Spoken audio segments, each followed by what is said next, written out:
विदुर जी ने बहुत बड़ी बात कही है नीति शास्त्र में कि जिसका बचपन बिगड़ गया तो जवानी दुखी रहेगी, और जिसकी जवानी बिगड़ गई तो बुढ़ापा दुखी रहेगा, और जिसका बुढ़ापा बिगड़ गया उसका मरण भी दुखी होगा, और जिसका मरण बिगड़ गया उसका अगला जन्म भी बिगड़ जाएगा। इसलिए पूर्वे वयस तत्कुर्यात् येन रात्रौ सुखम वसेत्। विदुर जी कहते हैं दिन में वह काम करो, दिवसे नयो तत्कुर्यात् येन रात्रौ सुखम वसेत्। दिन में वह काम करो जिससे रात में सुख से सो सको। अष्टमासेन तत्कुर्यात् येन वर्षा सुखम वसेत्। और गर्मी सर्दी के 8 महीनों में वह सब काम पूर्ण कर लो जिससे कि वर्षा ऋतु में आराम से छत के नीचे रह सको। पूर्वे वयस तत्कुर्यात् येन वृद्धा सुखम वसेत्। और बचपन और जवानी में वह सब काम कंप्लीट कर लो जिससे बुढ़ापे में सुखी रह सको। यावत जीवेन तत्कुर्यात् येन प्रेत्य सुखम वसेत्। और जिंदगी भर में वह सब काम पूरे कर डालो जिससे कि मरते समय सुख से मर सको। कितने लोग सुख से मरे भी नहीं। आज मेरे पास में लखनऊ के महान भक्त श्री घनश्याम दास गुप्ता का फोन आया, तो कह रहे थे एक चीज मांगता हूं आपसे। बोले आप जो सुनाते हो पूरा मैं सुनता हूं और मानता भी हूं कि जब मेरा अंतिम समय आए तो आप सामने बैठे हो और आपको देखते देखते मैं मर जाऊं, बस यही इच्छा। तो मैंने कहा गुप्ता जी मरने की बात क्यों कर रहे हैं? बोले वो तो एक दिन बात होनी ही है तो पहले से बता देता। बोले जब तक जागता हूं बस गुरु के ध्यान में रहता हूं। और घनश्याम दास गुप्ता उस व्यक्ति का नाम है जिसने बंदरों को केला खिलाते हैं, गायों को चारा खिलाते हैं, भिखारियों को रोटी बांटते हैं, और कोई गरीब की कन्या है उसका विवाह कराते हैं। और घनश्याम दास गुप्ता उस व्यक्ति का नाम है जिसने करोड़ों का आश्रम बनाकर तुम्हारे गुरु जी को दान कर दिया है लखनऊ में। और कह रहे थे हम बहुत खुश हैं, बहुत खुश हैं। कह रहे थे जब तक जिंदगी रहेगी आपको पूरा सहयोग करता रहूंगा। आश्रम दे दिया हूं पर और अभी देता रहूंगा। हमने कहा गुप्ता जी आप जैसे लोग अगर एक एक गांव में एक एक भी जन्म ले ले तो गांव भी धन्य हो जाए। बोड़ा में सुमेर सिंह जैसा व्यक्ति जन्म लिया, इतना बड़ा सिंहस्थ कुंभ सत्संग का मेला लगा दिया। ये देखिए ये बालक बहुत साहस और श्रद्धा से चाठा जागीर के सत्संग में आपने मन बनाया था एक दिन बोड़ा में बुलाऊंगा। आज इस बोड़ा के आसपास में कल मैं धुआंखेड़ी गया था। सुंदरकांड की समिति ने जितेंद्र भाई ने इतनी अच्छी व्यवस्था किया, 1 घंटे प्रवचन सुनाया और धुआंखेड़ी के लोग बोले कि 5 दिन का सत्संग दीजिए। पटेल साहब ने कहा 5 दिन। फिर झाड़ पिपलिया गया, वहां के लोग बोले, श्री बाबू जी ने बुलाया था मुझे, बाबूपुरी। उन्होंने कहा कि सब गांव वाले यहां आए होंगे, झाड़ पिपलिया वाले, हाथ उठाओ झाड़ पिपलिया। ये देखिए झाड़ पिपलिया। सबकी इच्छा हो गई कि कम से कम 3 दिन का सत्संग मेरे गांव में भी हो। ये बोड़ा का सत्संग, चाठा जागीर का सत्संग पूरे राजगढ़ में फैलेगा। और राजगढ़ के पास से छोटा जीरापुर से हमारे सरपंच साहब आए, खड़े हो छोटे सरपंच, ये इन्होंने भी वहां सत्संग करवाया था छोटे जीरापुर, बहुत श्रद्धा से कराया था। सत्संग कराना सबसे बड़े पुण्य का काम है। जब अर्जुन ने श्री कृष्ण से पूछा था सबसे श्रेष्ठ यज्ञ कौन सा है, कृष्ण भगवान कहते हैं श्रेयान द्रव्यम यात यज्ञात ज्ञान यज्ञ परम तप सर्वम कर्माखिलम पार्थ ज्ञानी परिसमाप्यते तद्विधि प्रणिपातेन परिप्रश्नेन सेवया उपदेक्ष्यन्ते ज्ञानम ज्ञानिनः तत्त्वदर्शिनः श्रद्धवा लभते ज्ञानम तत्परः संयतेन्द्रियः ज्ञानम लब्ध्वा परम शांतिम अचिरेण अधिगच्छति नहि ज्ञानेन सदृशम पवित्रम ही विद्यति नास्ति ज्ञानात् परम सुखम। कृष्ण कहते हैं जितने भी द्रव्यमय यज्ञ दुनिया में हैं उनमें सबसे श्रेष्ठ यज्ञ ज्ञान यज्ञ है। तो ज्ञान यज्ञ कैसे सफल होता है? ज्ञान यज्ञ, वाह, ज्ञान यज्ञ के नाम पर सांसद रोडमल नागर जी आ गए। इनको सच्चा लगाव है। फॉर्मेलिटी होती तो कल आए थे, आज आते ही नहीं। सच्चा लगाव है। नेता दोबारा आ जाए तो समझ लो दिल से जुड़ा है, और एक बार आकर फिर ना आए तो समझ लो फॉर्मेलिटी से जुड़ा है। बहुत अच्छे हैं। धन्य हो नागर साहब, सांसद हैं। हमने थोड़े बनाए सांसद, आपने बनाए। आप इनको पहचानते हो कि नहीं? मैं सांसद जिसे कहूंगा हाथ जोड़कर सबको नमस्कार करो, प्रणाम करो, और सब लोग ताली बजाकर उनका अभिनंदन करो। जोर से बजाओ। नहीं बहुत विनम्र भी है। नम्रता सीखे सरलता गही विनय सुविधान को। नम्रता सीखे सरलता गही विनय सुविधान को। आपसे गुरुदेव विनती ये सदा निर्धार हो। आपसे गुरुदेव विनती ये सदा निर्धार हो। आपसे गुरुदेव विनती ये सदा निर्धार हो। नम्रता सीखे सरलता गही विनय सुविधान को। बोलिए सद्गुरु भगवान की जय, संत भगवान जय।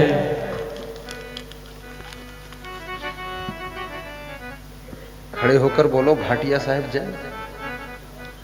खड़े हो जाओ। हमारे श्री पुरुषोत्तम घाटिया जी बहुत अच्छी जय बोलते हैं, देखना अभी आप। हाँ,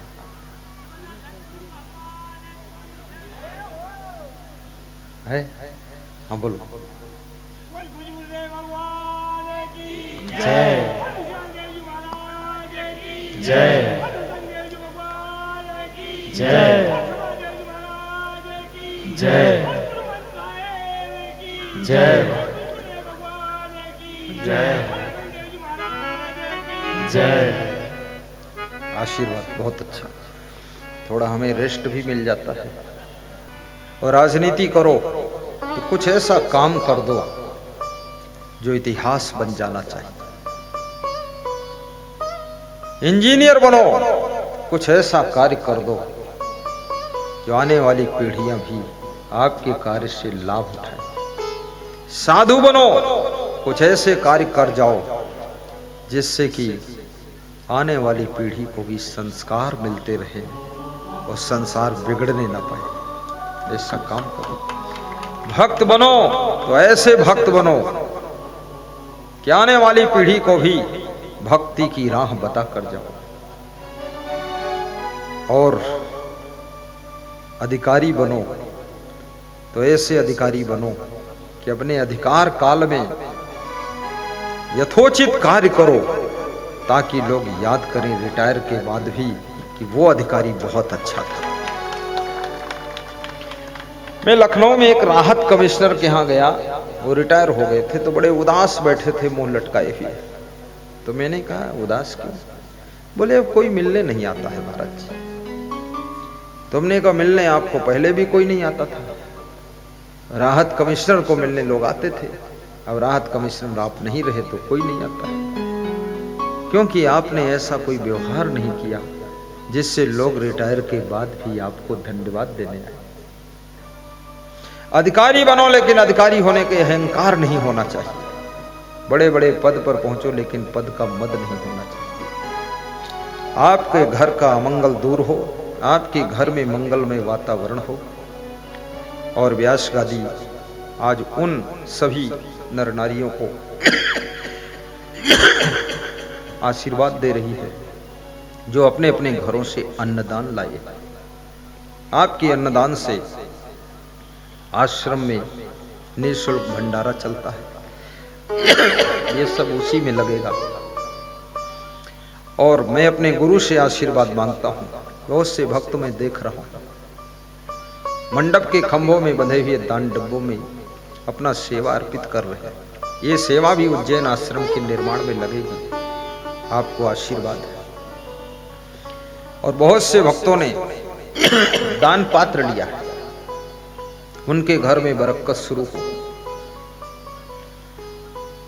कम से कम धर्म का खाता भी आपके जीवन में, आपके घर में खुलना चाहिए। क्योंकि जब महात्मा बुद्ध के धर्म का प्रचार चल रहा था, तो बुद्ध ने अपने कोषाध्यक्ष से पूछा था कि इस वर्ष का सबसे बड़ा दानी कौन है। कोषाध्यक्ष ने कहा था अनाथ पिंडक नाम के भक्त सबसे बड़े दानी। कितना दान दिया है? बोले 100 करोड़ स्वर्ण मुद्रा दिया। सम्राट अशोक वहीं बैठे थे, उठकर खड़े हुए बोले 100 करोड़ मैं भी दान दूंगा। इतनी स्वर्ण मुद्रा दान जब आती है तब बौद्ध धर्म का प्रचार पूरे विश्व में फैलता है। धर्म को आगे बढ़ाने के लिए, भक्ति का प्रचार करने के लिए, सत्संग के द्वारा संस्कार जन जन तक पहुंचाने के लिए भी प्रचुर मात्रा में धन की आवश्यकता पड़ती है। इसलिए सबको दिल खोल करके धर्म के लिए दान भी करना चाहिए।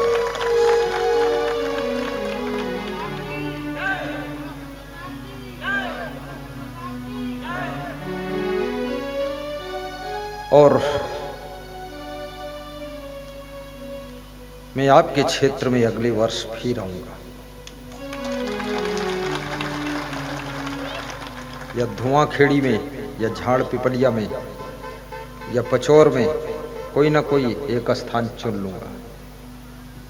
क्योंकि यदि आऊंगा नहीं तो फिर जाऊंगा कहां? आना ही है। प्रेम भाव है, जब तलक है जिंदगी आते रहना। कितने लोगों का मन है हर वर्ष आइए? हाथ ऊंचा करके बताइए। हर वर्ष नीचे कर लो। कितने लोगों का मन है 10 वर्ष के बाद आइए? कोई नहीं, कोई नहीं, कोई नहीं। हर वर्ष। और सगुण निर्गुण के लफड़े में भी मत फंसना। सगुण माने क्या होता है? गुण सहित वो सगुण है। निर्गुण माने निर्गुण, जिसमें निरा गुण ही गुण है। निरा माने केवल, जिसमें केवल गुण ही गुण है, अवगुण बचा ही नहीं। तो निर्गुण भी ठीक है, सगुण भी ठीक है, मूर्ति उपासक आप हैं वो भी ठीक है, आत्मा पूजक हैं वो भी ठीक है, और ध्यान लगाते वो भी ठीक है। ध्यान लगाओ, चाहे मूर्ति पूजा करो, चाहे घंटी बजाओ, चाहे तिलक लगाओ, और चाहे टोपी लगाओ, बस काम एक ही है, मांस मछली अंडा मुर्गा दारू मत खाओ पियो, बस ठीक है। यही काम करना है। उज्जैन में जो आश्रम बनेगा, international peace of life organisation centre आश्रम, ये नाम होगा। उसके लिए कौन दे रहा है? सांसद जी ने दिल खुश करके 1,11,000 की राशि देने का संकल्प लिया।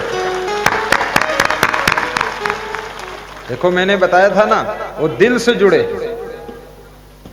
इसलिए दिया है, नहीं तो देते नहीं। आइए सांसद साहब को माइक दीजिए, माइक दीजिए, ताली बजा दीजिए। फोटो खींचना चाहते हैं? आइए यहाँ फोटो खींच ले। वाह, बस ज्यादा मत खींचना, बीमार हो जाएंगे। सांसद साहब से व्यास गादी आज्ञा दे रही है कि 2 शब्द बोलकर सबके दिलों में अपना स्थान बनाए और गुरुदेव के दिल का आशीर्वाद प्राप्त करें। बोलिए। पूज्य गुरुदेव के श्री चरणों में प्रणाम करते हुए उनके आशीर्वाद से, उनकी प्रेरणा से,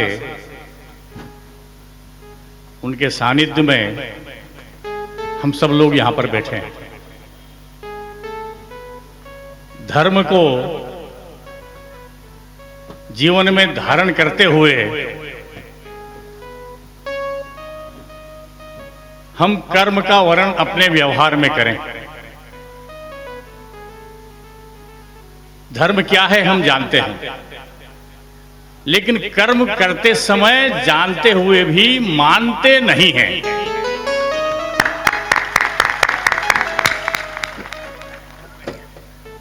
इसलिए धर्म क्या है, मर्यादा क्या है, जो हमें पता है उसको हम मानने का प्रयास करें, उस दिशा में अपने कर्म करें। हम पूज्य गुरुदेव को यहां सुनने के लिए आते हैं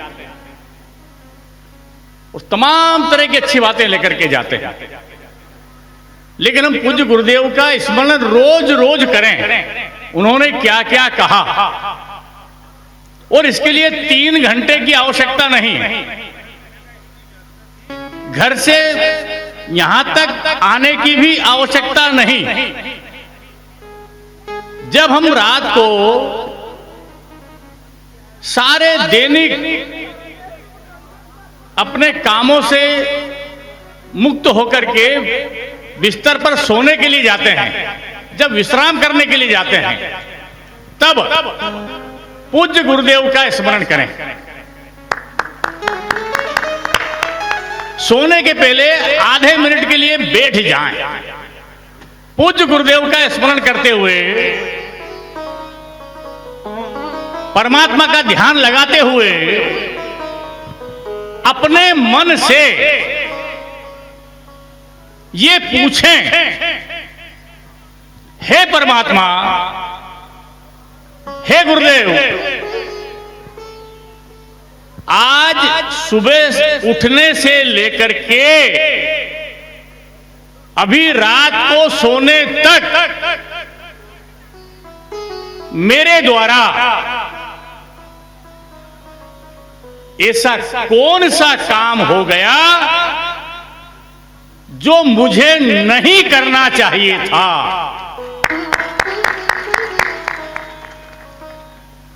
हे परमात्मा, मुझे शक्ति दो, ये गलती, ये भूल मेरे से आने वाले कल में नहीं हो, और ये स्मरण हम रोजाना करें। निश्चित रूप से हमारा जीवन भी धन्य होगा, समाज का जीवन भी धन्य होगा और देश का विकास भी होगा। जय हिंद, जय भारत।